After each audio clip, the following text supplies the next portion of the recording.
కొన్ని ఘటనలు అత్యంత పాశవికంగా ఉంటాయి. మనుషులేనా అనే భయం కలుగుతుంది. అది కూడా అభంశుభం తెలియని చిన్నారుల పట్ల ఇంత హేయంగా ప్రవర్తించటమా అనే బాధ కలుగుతుంది.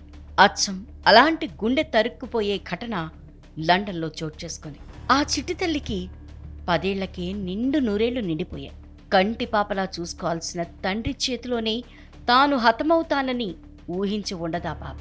10 ఏళ్ల సారా షరీఫ్ లండన్లోని సర్రీ ప్రాంతంలో తన ఇంట్లోనే విగతజీవిగా కనిపించింది. ఒళ్లంతా తీవ్రమైన గాయాలతో మృతి చెందింది. దారుణమైన వేధింపులకు గురై ఉండవచ్చని పోలీసులు అనుమానించారు. వారి అనుమానమే నిజమైంది. చనిపోయినప్పుడు ఆ చిన్నారి ఒంటిపై మానవ పంటి ఘాట్లతో సహా మొత్తం 70 గాయాలున్నట్లు పోస్టుమార్టంలో వెల్లడైంది.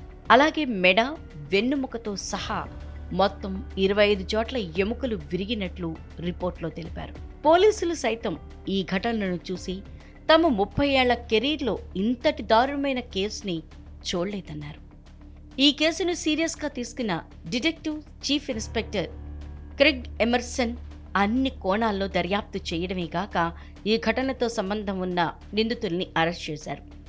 ఈ కేసులో అత్యంత బాధాకరమైన విషయం ఏంటంటే కన్న తండ్రి, సవితి తల్లి కలిసి ఆ చిన్నారిని ఇంత ఘోరమైన బాధలకు గురిచేయటం.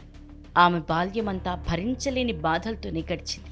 అక్కడితో ఆగక ఆ కిరాతక తండ్రి తన రెండో భార్యతో కలిసి ఆ చిన్నారిని దారుణంగా హతమార్చాడు. ఇందులో ఆ చిన్నారి మేనమామ ప్రమేయం కూడా ఉన్నట్లు తేలడంతో అతడిని కూడా అదుపులోకి తీసుకున్నారు. సారా ఉదంతంతో ఒక్కసారిగా యావత్ ప్రపంచంలో పిల్లల సంరక్షణ ఏ స్థాయిలో ఉందని భయాందోళన రేకెత్తించింది.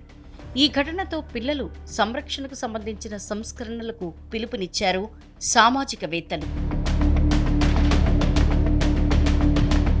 నిజానికి ఇంగ్లాండ్లో పిల్లల సంరక్షణకు సంబంధించి కట్టుదిట్టమైన భద్రత ఉంటుంది.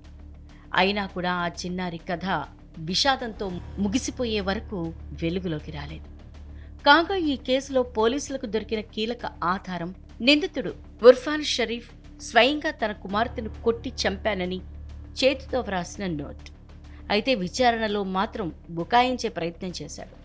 కానీ పోలీసులు తమదైన శైలిలో విచారించేసరికి తన భార్యతో కలిసి ఈ నేరం చేసినట్లు ఉర్ఫాన్ ఒప్పుకున్నాడు.